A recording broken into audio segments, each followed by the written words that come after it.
క్రీస్తునాథుని యందు మిక్కిలిగా ప్రేమించబడుతున్నటువంటి సహోదరి సహోదరులారా, ప్రభునామమున మీ అందరికీ కూడా శుభములు. తపకాల 3వ ఆదివారం దేవుడు మనతో పవిత్ర గ్రంథము ద్వారా మనతో మాట్లాడేటువంటి విషయాలు హృదయ పరివర్తన. మనలో మనిషిలో ఎంతో మార్పుని మనం చూడవచ్చు. చెడు నుంచి మంచితనానికి మన మనస్సు మార్పుని దేవుడి రోజు కోరుకుంటూ ఉన్నాడు. ఈ తపకాలం అనేటువంటిది మనిషి యొక్క మనసును మార్చేటువంటి కాలముగాను, అనగా హృదయ మార్పుని దేవుడు కోరుకుంటూ ఉన్నారు. మరి ఈ మార్పు నిమిత్తమై ఈ 3వ తపకాల ఆదివారము 3 పట్టణాలు కూడా మనకి విశదీకరిస్తూ ఉన్నాయి. మరి ఈ యొక్క పట్టణాల యొక్క సారాంశాన్ని మనం ఒకసారి పరిశీలిస్తే గనక, మొదటి పట్టణంలో యావే దేవుడు మోషే ప్రవక్తని ఐగుప్తు దేశములో బానిసత్వాన్ని అనుభవిస్తూ ఉన్నటువంటి ప్రజల యొక్క కష్టాలని, ఆర్తనాదాలని విని ఉన్నానని మోషే ప్రవక్తకి హేరోబు కొండ దగ్గర ఆ మండుచున్నటువంటి పొదలో నుంచి దర్శనమిచ్చి ఆయనని ఐగుప్తు దేశానికి మరి ప్రయాణమై వెళ్ళమని సెలవిస్తూ ఉన్నారు. దేవుని యొక్క వాక్కుని శిరస వహించి విశ్వసించి ఆయన యొక్క ఉద్దేశాన్ని ప్రజలకు తెలియపరచి ధైర్యంగా ఆయన ఐగుప్తు దేశము ప్రయాణమై వెళ్ళబోచు ఉన్నాడు. కాబట్టి ప్రియ సహోదరి సహోదరులారా, మనం ఇక్కడ తెలుసుకోవలసింది ఏంటంటే, ప్రజల యొక్క ఆర్తనాదాలను ఆలకించేటువంటి దేవుడు మన దేవుడు అని గ్రహించుకోవాలి. క్రీస్తు ప్రభువుని ప్రశ్నించినటువంటి కొంతమందికి సమాధానమిస్తూ ఆయన హృదయ పరివర్తన చెందకపోతే మీరు కూడా ఈ విధంగా నాశనం అవుతారని ఆనాడు ఇజ్రాయేలు ప్రజలకి బోధించినటువంటి తీరును మనం చూస్తూ ఉన్నాం. మీరు కూడా హృదయ పరివర్తన చెందకపోతే ఇంతకంటే దారుణంగా మీరు నాశనం అవుతారని వారికి చెప్తూ, మీరు హృదయ పరివర్తన చెందండి అని సెలవిస్తూ ఉన్నారు.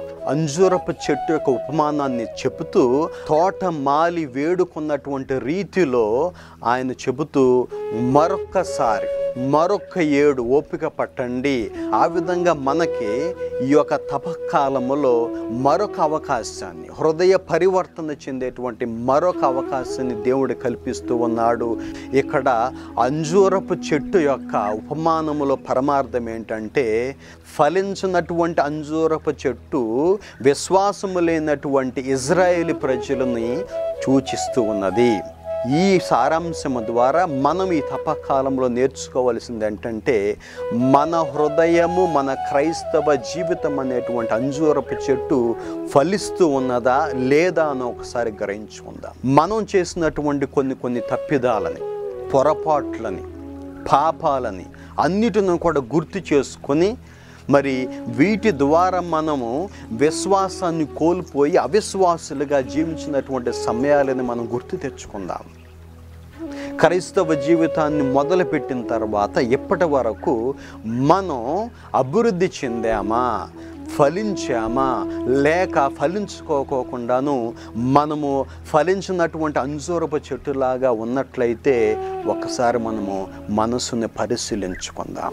లూకా సువార్త 19వ అధ్యాయములో మరి జక్కయ్య అనేటువంటి ఒక వ్యక్తి, ఆయన ఎంతో సంపాదించాడు, సుఖభోగాలను అనుభవించాడు. కానీ ఆయన తన తప్పుని తెలుసుకొని, తను చేస్తూ ఉన్నది పాపమని తెలుసుకొని క్రీస్తు ప్రభు దగ్గరికి వెళ్ళి చెప్పుకోవాలని, హృదయ పరివర్తన చెందడానికి ఆయన ముందుకు వెళ్ళాడని మనకు బైబిల్ గ్రంథం నేర్పిస్తూ ఉన్నది.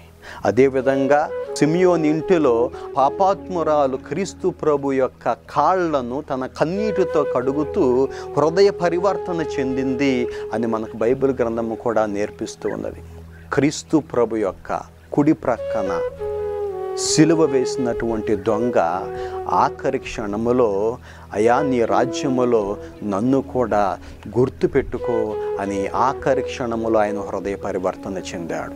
కాబట్టి ప్రియ సహోదరి సహోదరులారా, ఈ విధంగా బైబిల్ గ్రంథములు అనేకమైనటువంటి వ్యక్తులు మనకు సుమాతృకగా ఉన్నారు. అంతా ఎందుకు, ప్రభువును అనుసరించినటువంటి పునీత పౌలు గారి యొక్క జీవితము డమస్కస్ నగరానికి వచ్చిన తర్వాత వెంటనే ఆయన హృదయ పరివర్తన చెంది మనసును మార్చుకొని క్రీస్తును అనుసరించాడు కదా. మరి కాబట్టి మనం ఈ తపస్సు కాలంలో మన జీవితాలను కూడా పరిశీలించుకుందాం. మనము ఏ పాపాలైతే చేశామో అవి మన మనసుకు తెలుసు, మనకు తెలుసు. కాబట్టి ఈ సమయంలో మనం ఈ యొక్క పఠనాలు చదువుకొని, ఈ పఠనాల ద్వారా మనకి జ్ఞానోదయం కలిగించేటువంటి ఆదివారం కాబట్టి ఒక్కసారి మీ మనసును పరిశీలించుకోండి. మౌనంగా ఉండి మీ మనసును పరిశీలించుకోండి. మీరు ఎవరినైతే బాధ పెట్టారో, మీ మాటల ద్వారా ఎవరైతే బాధపడ్డారో, మీ చేష్టల ద్వారా ఎవరైతే బాధపడ్డారో, మీ యొక్క పనుల ద్వారా దేవుడికి విరుద్ధంగా ప్రవర్తించినటువంటి రోజులు క్షణాలు గుర్తుంచుకున్నట్లయితే ఆ యొక్క పాపిలాగా కన్నీటితో క్రీస్తు ప్రభు యొక్క పాదాలను కడిగి హృదయ పరివర్తన చెందాలి. పునీత జాన్ పాల్ పాపు గారిని మట్టు కలపాలని టర్కీ దేశానికి చెందినటువంటి ఒక వ్యక్తి ఆయన తుపాకీతో కాల్చినప్పుడు, మరి కాల్చినా కూడా పాపు గారు ఆయన దగ్గరికి వెళ్ళి క్షమాభిక్షణ పెట్టిన తర్వాత అతడు హృదయములో మార్పు కలిగి క్రీస్తును అనుసరించాడు. ఘోరమైనటువంటి పాపాలని, అల్పమైనటువంటి పాపాలను కట్టిపెట్టుకుని జీవిస్తూ ఉన్నట్లయితే నీ యొక్క జీవితం ఫలించదు అని ఈరోజు సెలవిస్తూ ఉన్నారు.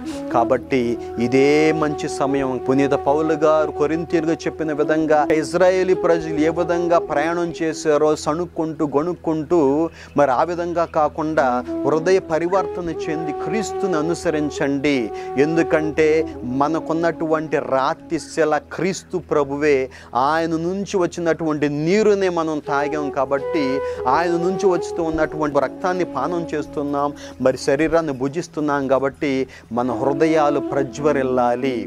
ఈ ప్రజ్వరిల్లినటువంటి హృదయాలు పరివర్తన చెందాలి.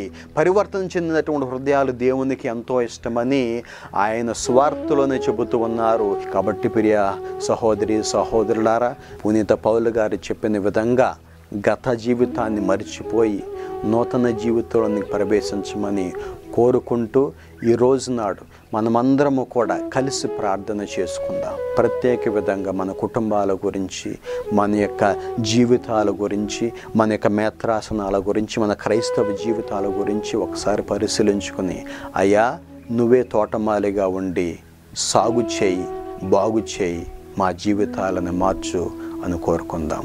పిత, పుత్ర, పవిత్రాత్మ నామమున ఆమేన్.